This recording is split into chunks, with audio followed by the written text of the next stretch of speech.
Good morning. It is the first morning of Sukkot, and it's like 6:30 in the morning probably by now, because I just wrote down my dream. I can't believe I had this dream, and I'm still trying to decipher it's real.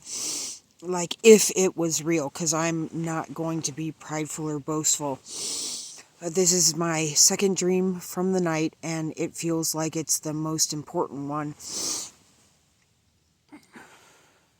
Even if it's even real, I'm still kind of shaken up.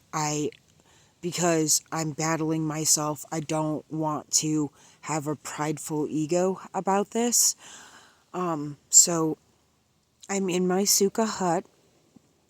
Like I said, it's the first morning of Sukkot.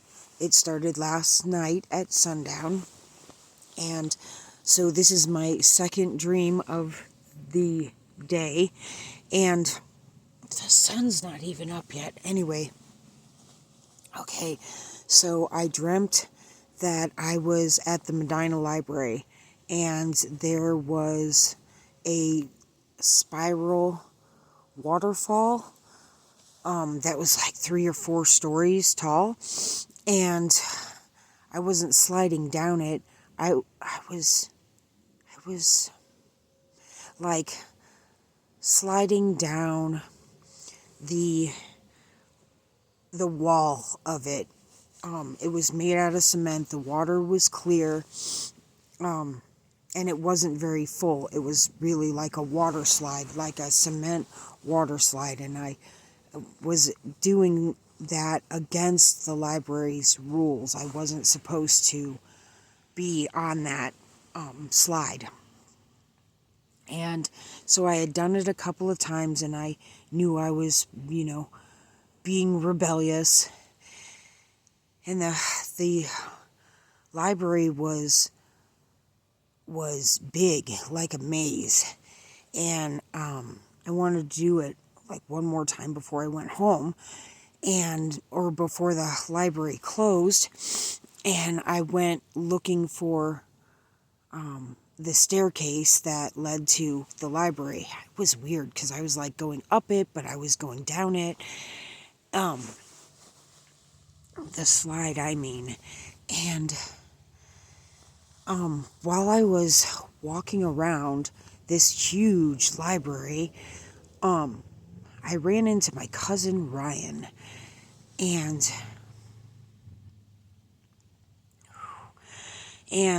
Ryan had a friend with him, a light-colored black kid with beautiful hazelnut brown eyes. And he said, my friend is very special. And I was like, cool. Well, I knew that I didn't want to embarrass myself in front of them. I've always admired my cousin Ryan. And we walked around the library, and I wanted to show them the slide and show them what I was doing.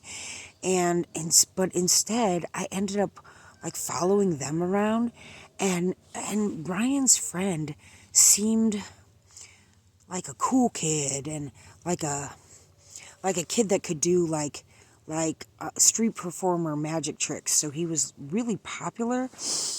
I'm actually putting more detail in this video than I was able to write down, which is why I'm recording the video for my YouTube records, which I don't care about getting popular. I just want to keep a record for my family. Anyway,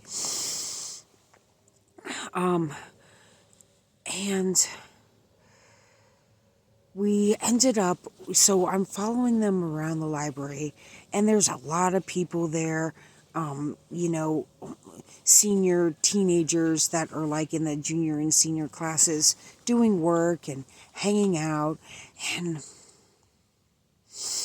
and I ran across my friends, my childhood friends, Hillary Davis and Alyssa Lytle. And they were like when we were in first grade, and stuck for inside recess, and they were pretending to be cats.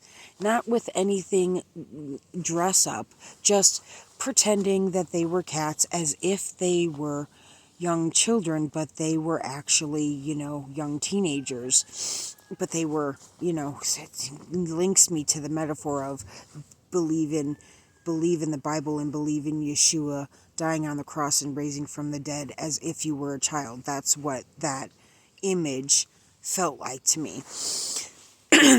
So I took note of them and I was like, oh, cool, there's my friends. I haven't seen them in years. I'll, try and find them again after I hang out with these guys, Ryan and his friend, which I never got his friend's name. And they didn't mind that I was with them, which is really cool. So, just trying to get this right. So, they led me to a cafeteria-like place on one of the second or third floors. And Ryan got some vegetable soup, like from a 4-star restaurant, schwanky, very, fancy vegetable soup. And I wasn't interested in the soup, but what came with it was matzah crackers. And he broke the crackers up into his soup. And when you first pour crackers into soup, they kind of hang out at the top. Well, I felt comfortable enough and I didn't even think about it. And I reached over because I was sitting next to him and his friend was across the table from us. His friend had like a turban on, but not all big and decorated, but it was definitely like Indian pattern fabric that was kind of red and tannish, mostly a red color, but not a bright red, like a dull red. And I reached over and I grabbed one of the top crackers as it was absorbing into the soup. And Ryan looked at me kind of disappointed and said, yuck, because I took it and I ate it. And what he meant was, hey, that was really rude. And I realized what I did was extremely rude and I felt incredibly embarrassed. Really embarrassed. So they started talking back and forth. They weren't paying attention to me and I slipped off the bench, kind of slipped away. And don't notice me, I'm just going to leave because I did something swag and I don't want to be around you guys anymore because I feel so embarrassed. And I left the library, and as I was leaving, everyone was really excited. Yeshua's coming to visit here. Everyone was acting like this movie star or this famous author is coming. And I was like, well, I don't want to fight the crowds. I don't want to meet this person or Yeshua because I'm not worthy of meeting him, and so I'm just gonna dip. And so I got on a bike that I feel like didn't belong to me. And I started pedaling, leaving and going. I was going past the old fire station of Medina Square, towards past where the old barber shop is, and right past that is an alleyway. Well, when I got to like the old banks that are, anyone from my hometown is going to know what I'm talking about. You leave from the library and then there's a bank and there's the old fire station. There's a lawyer's office and then there's like another bank on the corner.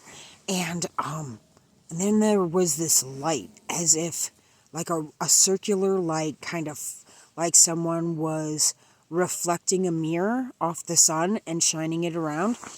And, there was a lady or a teenage girl, like an older teenage girl in front of me, young 20s, something. I could only see the back of her head.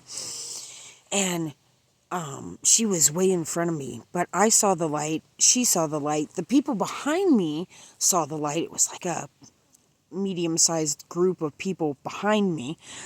And everyone started saying, did you see that light? It's him, it's him.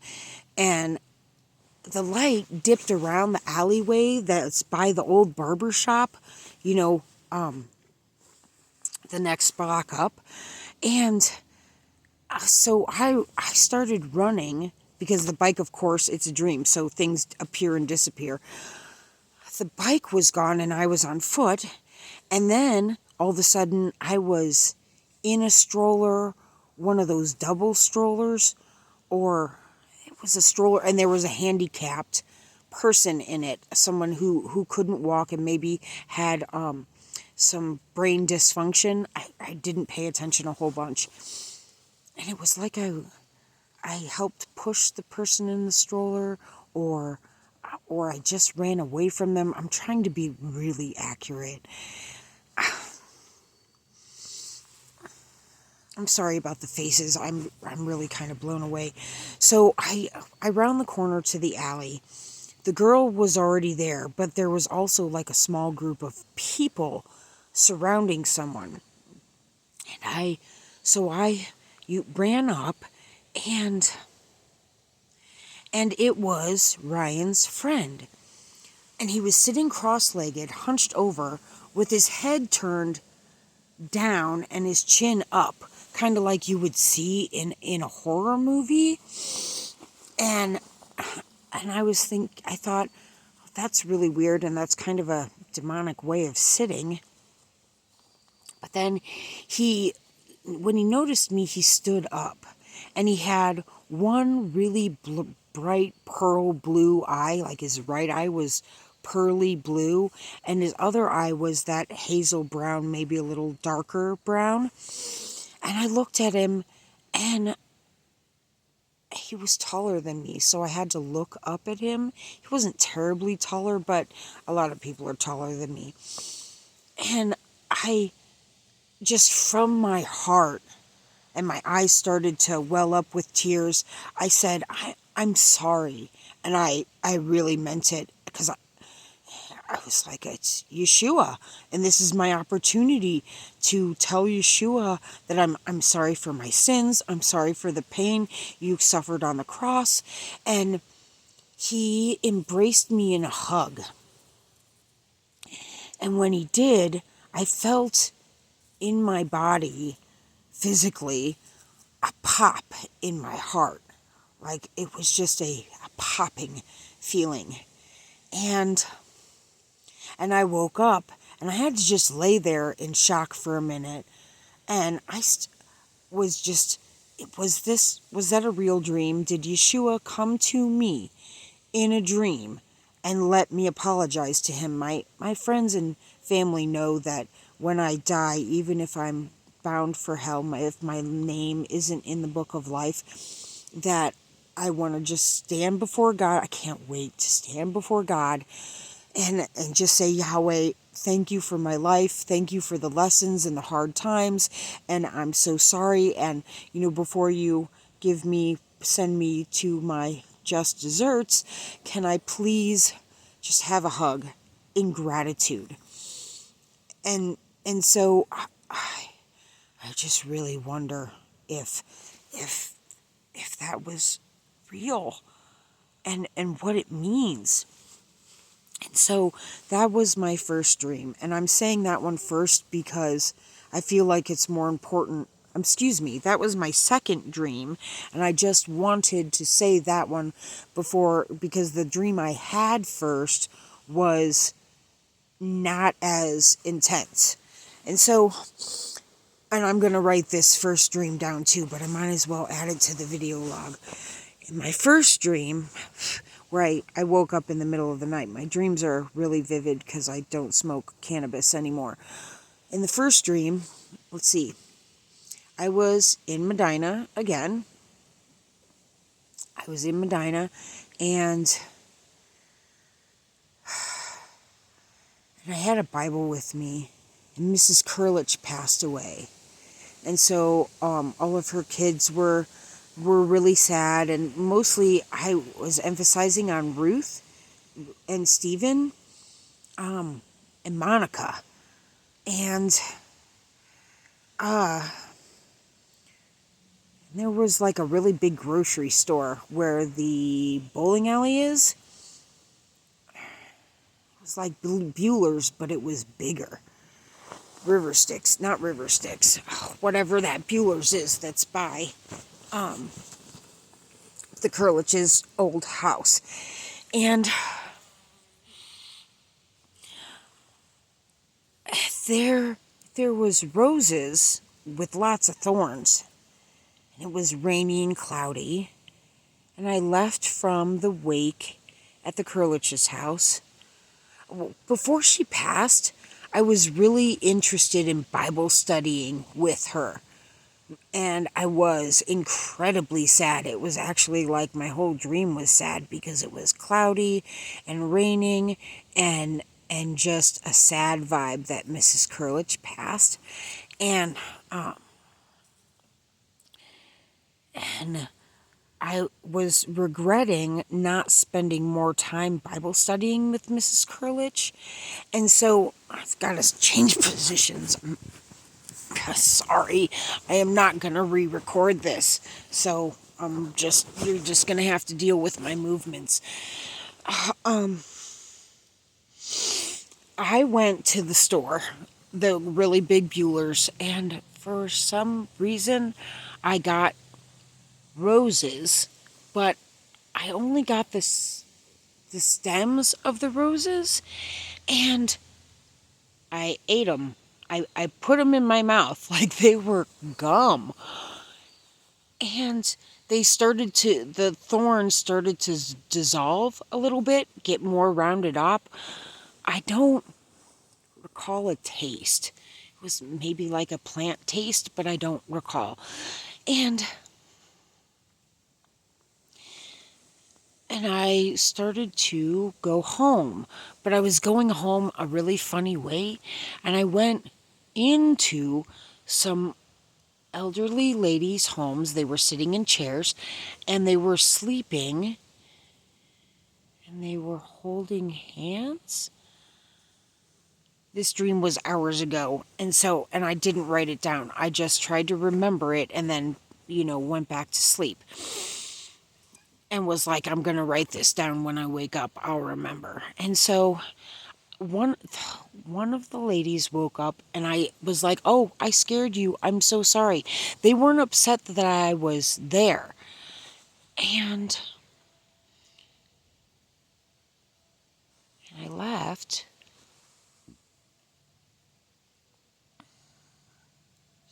And I guess I woke up, but my mouth felt like I had those, like I woke up with the feeling of rounded off rose thorns and disintegrated rose stems in my mouth.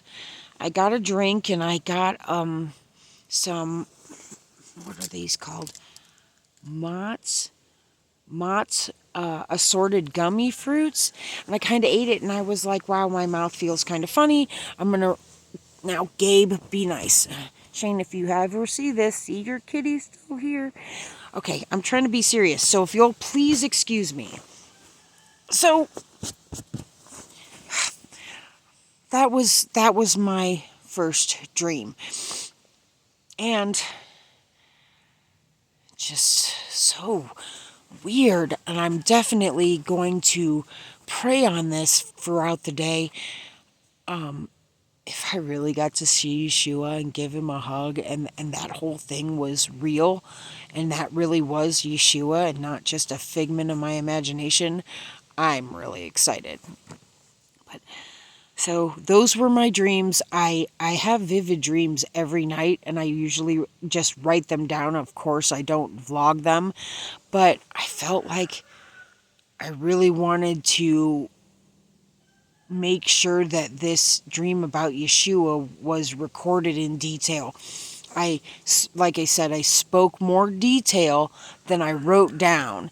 And so that was my dream, and I hope everyone that's doing Sukkot has a really good 8 days. And Shabbat Shalom, because it's also Shabbat. So, all right. See you guys later.